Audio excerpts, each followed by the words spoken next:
बेटी मानिक और वो द्वंद्व। अब तक आपने देखा, पुणे जाने का फैसला हो चुका था और बालाबाई ने सिर्फ इतना पूछा था, कब? मगर जाने से पहले जिंदगी ने एक और मोड़ दिया जो उसने सोचा न था। घर में एक नई हलचल थी, बड़ों के चेहरों पर एक अलग तरह की खुशी थी। माँ ने एक सुबह बुलाया, आंखों में चमक थी, स्वर कांप रहे थे खुशी से। बेटा, तुम पिता बनने वाले हो। ये सुनकर वो एक पल के लिए रुक गया। मन में एक साथ हजार भावनाएं उठी, खुशी भी, डर भी, और एक अनजाना बोझ भी। और उन सब भावनाओं के बीच एक सवाल उठा, जो शायद कोई और नहीं पूछता। जो बच्चा आएगा, उसे किस दुनिया में लाऊंगा मैं? क्या ये दुनिया उसके लिए तैयार है? ये सवाल किसी और बाप ने नहीं पूछा होगा, मगर उसका मन यही पूछता था। महीने गुजरे और एक दिन वो घड़ी आई जिसका पूरे घर को इंतजार था। घर में दीपक जले, मंत्र गूंजे और एक नई आत्मा इस दुनिया में आई। बेटी थी और उसका नाम रखा गया मानिक, यानी वो रत्न जो दुर्लभ होता है। उसने पहली बार अपनी बेटी को देखा और भीतर कुछ पिघल गया जो पहले कभी नहीं पिघला था। इतना पढ़ा था, इतना सोचा था, मगर यह पल तो किसी किताब में नहीं था। मानिक की आंखें खुली थीं और उसने जैसे अपने पिता को पहचान लिया हो, उसी पल। उस नन्ही नजर में उसे एक सवाल दिखा, पिताजी, आप कहाँ जाएंगे? वो सवाल उसे अंदर तक हिला गया, क्योंकि जवाब वो पहले से जानता था। एक तरफ थी मानिक, दूसरी तरफ था पुणे, और बीच में था वो अकेला। बेटी है, पत्नी है, घर है, अब कैसे जाऊंगा मैं? ये सवाल रात को सोने नहीं देता था। मगर भीतर से एक आवाज भी थी, जो चुप नहीं होती थी, रुकती नहीं थी। बालाबाई देखती थी, समझती थी, मगर कुछ नहीं कहती थी, यही उनकी ताकत थी। मानिक की एक मुस्कान और सच की एक आवाज, दोनों ने एक साथ पुकारा उसे।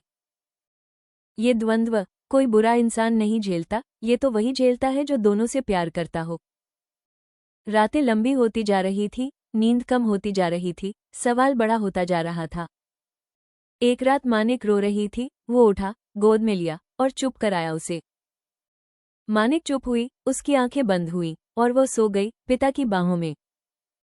उसने सोती हुई मानिक को देखा और आंखें भर आईं, रोक नहीं पाया खुद को। माफ करना मानिक, पिता वो नहीं दे पाएगा जो दुनिया देती है, मगर जो देगा वो अनमोल होगा। यह वो पल था जब एक बाप का दिल और एक साधक की आत्मा आमने सामने थे।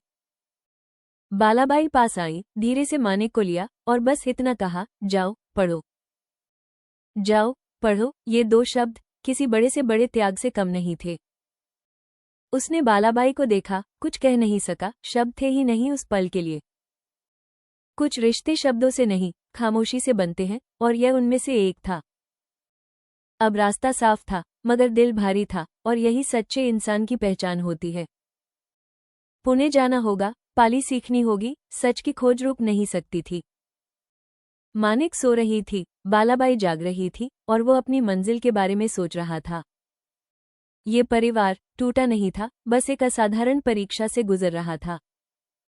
जो इस द्वंद्व को झेल सका, वही आगे जाकर पूरी दुनिया को कुछ दे सका। अगला कदम पुणे का था, मगर वो कदम कब उठेगा, यह अभी तय नहीं था। मगर एक बात तय थी, ये यात्रा होगी, और इस यात्रा को कोई नहीं रोक सकता। बेटी की मुस्कान और सच की आवाज, दोनों ने मिलकर उसे और मजबूत बनाया था। ये कहानी सिर्फ एक इंसान की नहीं, यह उन सबकी कहानी है जो दो प्यारों के बीच खड़े हों। sankartrust.org पर हर दिन इस यात्रा का एक नया पन्ना खुलता है। मानिक, जो अभी बस आए हैं, उसकी अपनी कहानी भी कम नहीं होगी। बालाबाई, जिन्होंने जाओ पढ़ो कहा, वो इस कहानी की सबसे बड़ी ताकत हैं। और वो नौजवान जो अभी घर और मंजिल के बीच खड़ा है, उसका सफर अभी बाकी है। ये यात्रा एक परिवार की नहीं, पूरी मानवता की यात्रा है, और अभी शुरू ही हुई है। कहानी जारी रहेगी, आगे कल देखिए।